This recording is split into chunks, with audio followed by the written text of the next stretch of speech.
sur Espérance TV dans les 100 jours de prière en partenariat avec l'Institut de la Voix de l'Espérance. C'est toujours un plaisir partagé, chers internautes, que de nous retrouver pour notre rendez-vous hebdomadaire des 100 jours de prière qui entre dans sa 6e semaine et qui a débuté depuis le 27 mars. Notre thème central, du sein de notre urgent besoin, invoquons Jésus. Personne n'aime les moments difficiles. Pourtant, nul ne peut y échapper. La pandémie actuelle appelée COVID-19 est la réalité du moment. Les médias du monde entier nous rappellent avec impuissance combien le coronavirus est bel et bien horrible. Mais le Dieu de paix et de vérité que nous servons nous dit dans le psaume 126, les versets 5 et 6, écoutez, ceux qui sèment avec larmes moissonneront avec allégresse. Celui qui marche en pleurant quand il porte la semence revient avec allégresse quand il porte ses germes. Chers amis internautes, restons connectés à notre Jésus, le maître de l'impossible. Notre texte du jour se trouve dans le livre de Marc au chapitre 10 et au verset 27. Jésus les regarda et dit, « Aux hommes, cela est impossible, mais à Dieu, tout est possible. » Dans cette histoire relatée par l'auteur, Jésus nous rappelle que l'or et l'argent ne peuvent acheter le royaume des cieux.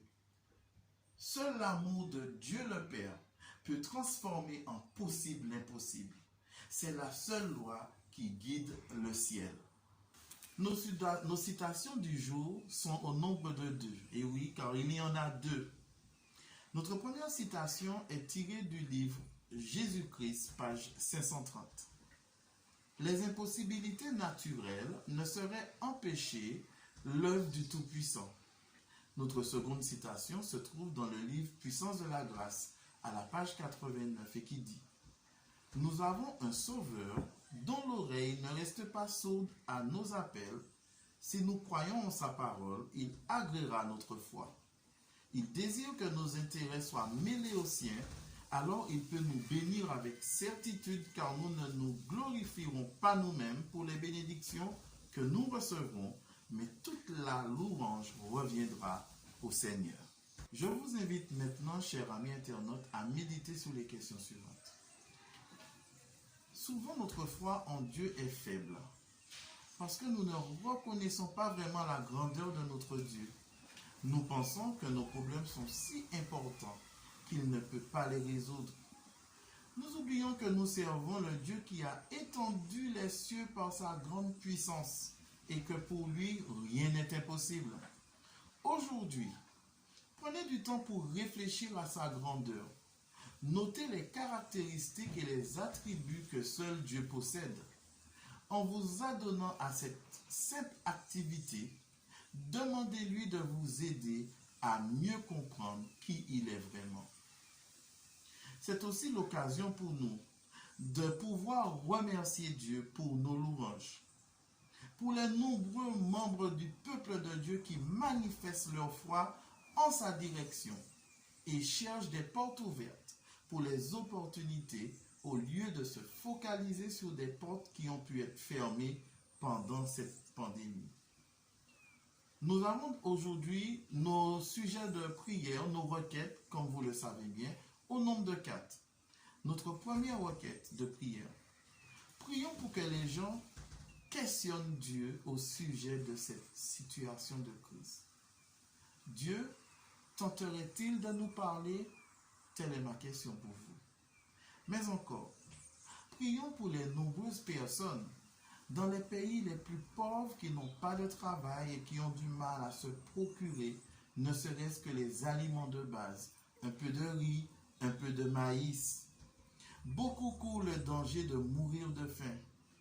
Mais aussi prions pour que les gens du monde entier aient le cœur ouvert pour donner, pour aider et pour prier pour ceux qui sont en crise.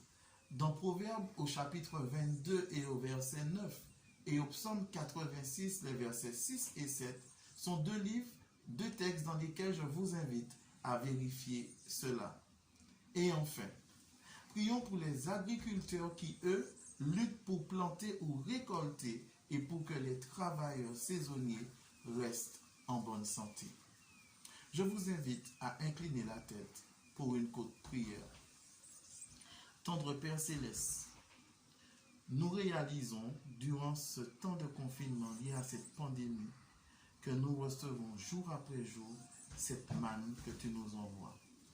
Merci de nous avoir confié ta parole, de nous nourrir de cette parole et de nous rassurer par la présence de ton esprit. Merci de l'énergie que tu renouvelles en chacun d'entre nous par l'étude de ta parole. Nous te remercions et nous t'en prions au nom et par les mérites de ton Fils Jésus et pour ta gloire. Amen. Nous vous remercions, chers internautes, pour l'attention que vous avez portée à ce petit moment de méditation que nous avons. Et nous vous disons à très bientôt.